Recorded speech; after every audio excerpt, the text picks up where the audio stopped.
Hello everyone. We meet again to discuss our last activity in the myotatic reflex chapter, which is activity 3, the reflex control. As it is clear to you by now, a reflex is an automatic and involuntary action in which the brain does not participate.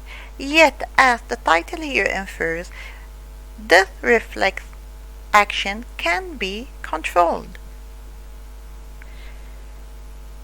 So we will discover at the end of our session how can a myotatic reflex be controlled. As usual, I'm going to brief you on the points that are going to be covered here in our session today. We're going to start explaining a new notion here, which is the notion of the muscular tonicity. Then we're going to proceed to recalling the notion of antagonistic muscle, which is something we have previously talked about in our first session. Then we're going to verify that the muscle of the leg, the triceps suri and the tibialis anterior, we're going to verify that they are antagonistic muscles by studying their electric activity. Then we're going to talk about the Achillean reflex, which we have previously introduced in session 1. We're going to describe the network, the neuronic network involved in this reflex and how is it going to be established. We are also going to deal with the presence of a negative feedback system in the skeletal muscle. We're going to learn what is it and why is a negative feedback system important in skeletal muscle. And finally, we're going to talk about the control of the myotatic reflex, its inhibition voluntarily by the superior nerve center, which is the brain. So let's start with our first point, which is muscular tonicity. What is muscular tonicity? Actually, it was observed that at rest, the muscle is in a state of slight but permanent contraction. It is never totally relaxed. We're going to discover what is the cause of this slight but permanent contraction. As you would observe, I have placed here the structure of the muscle again to discuss certain points which are needed to explain the muscular tonicity. I'm going to call your attention to the neuromuscular spindle here. We have here the gamma motor fibers which are innervating the contractile extremity, and we have the alpha motor fibers which are going to come to the extrafusal muscle fiber. They're innervating the extrafusal part, forming the motor end plate. Now, the cause of the muscular tonicity, this state of slight but permanent contraction, is due to the activity of the gamma fiber, the following gamma fiber here, which are innervating the contractile extremity, as we have said before. Now, these gamma fiber, they're going to maintain a certain activity that is going to cause a slight stretching of the middle portion, of this middle portion here. Now, this slight stretching is going to excite the alpha motor fibers, the following alpha motor fiber here, which is going to cause a slight but permanent contraction of the muscle, and this is referred to as the muscular tonicity. Next, let's briefly recall the notion on antagonistic muscle. Think about moving your arm, for example, when recalling the extension and the flexion movements. If you observe here, as you would remember, the following movement is the extension movement, where we are extending the arm, straightening the arm. That is, the angle, as you would observe between the two corresponding bones is increasing, in contrast to the flexion movement here, where the angle between the two bones was getting smaller or was decreasing. Remember that the flexion movement here is the movement where I'm bending my arm at the elbow. So I am decreasing the angle as I had said before.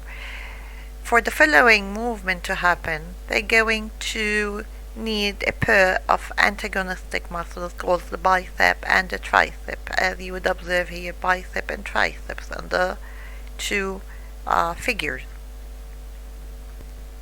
During flexion, the bicep is going to contract and the tricep is going to relax, the tricep which is found on the underside of the upper arm.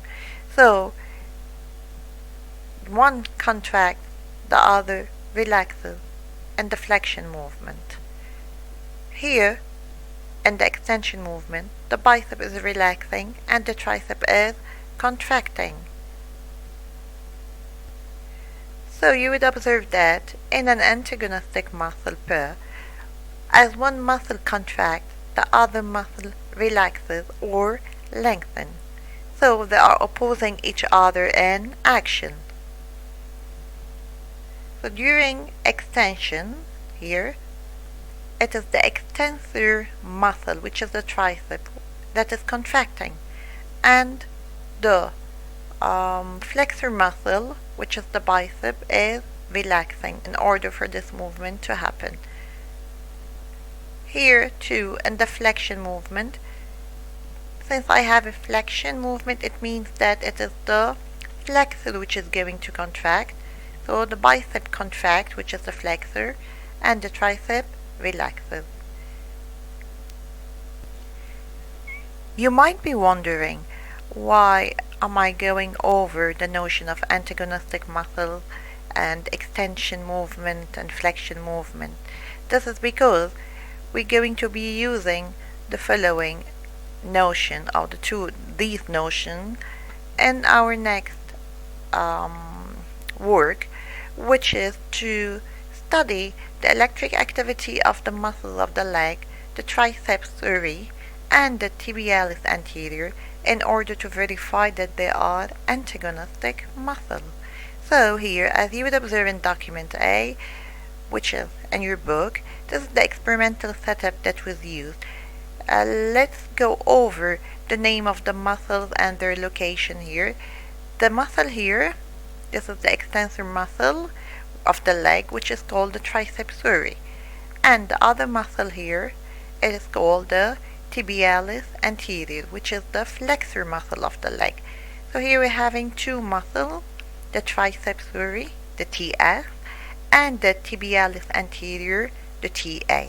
One is an extensor muscle and the other here is the flexor muscle. We're going to be observing the activity of the two muscles, the TS and the TA, during two movements, which are extension and flexion movement. Using a computer-assisted experimentation, the activity of the two muscles, the triceps surae and the tibialis anterior, were recorded during alternative movements of flexion and extension. Again, voluntary movement of flexion followed by extension. As you know, in a reflex activity and as in a voluntary one, many muscles are involved, some which are going to contract and others are going to relax, and this is going to allow the movement of the body. Here in this case, the information that the following two muscles, the TS, the triceps surae and the tibialis anterior, are antagonist muscles. It is an information which is given. So you have to prove that they are antagonist muscles. Now, the electric activity of the two muscles were recorded during flexion and extension, and the results are found in document B here on page 209 in your book. So if you look at document B, it is showing you the electromyography of the triceps area 1. So here 1, the following recording 1 here is for the TS, which is the extensor, and the tibialis anterior 2. So 2, the recording 2 corresponds to the electric activity of the TA, the tibialis anterior, which is the flexor. The first recorded electric activity here is that of 2, which is corresponding to TA. So the first electric activity is the electric activity of the TA, which is the flexor muscle, which is going to show an electric activity since the movement done with flexion. Then the second one is the electric activity corresponding to muscle 1, which is the TS, the extensor, and the movement here is going to be the extension movement. So I'm having flexion followed by extension. Here flexion followed by extension, flexion followed by extension. Document B is showing you 4 alternative movements of flexion and extension. Let's start with during flexion, which is between 3 to 5 seconds here. You will observe that only TA, and again TA, which is the flexor 2, only TA is showing a significant electric activity with an amplitude fluctuating between -4 and 4, in contrast to the TS here, which is almost null.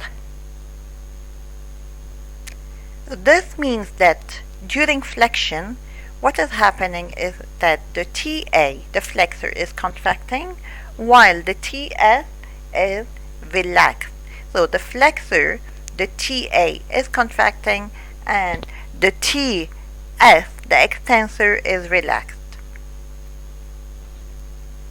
However, if we look at the next recording, next electrical recording, we're going to observe that here during extension movement, only the TS is recording an activity of great amplitude between -4 and 4, while the TA here, as you would observe, is almost null.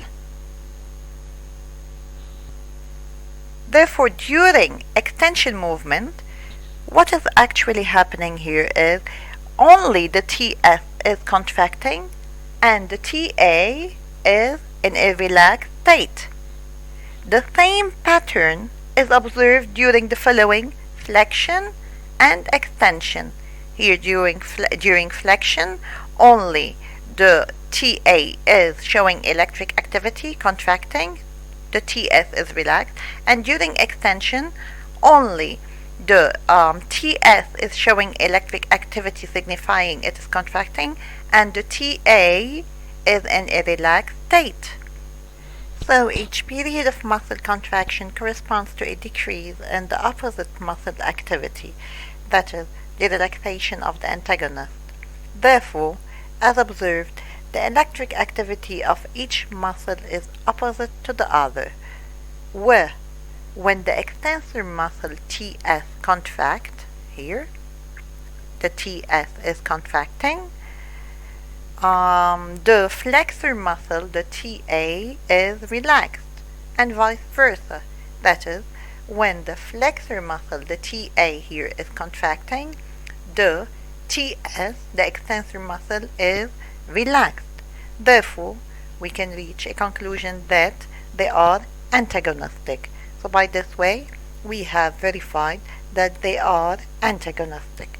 I want you to keep in mind that the following experiment has also clarified 2 points, 2 additional points, apart from them being antagonistic, that any movement of the foot here is going to need the participation of the following 2 antagonistic muscles, and that these muscles are going to be working in a coordinated manner.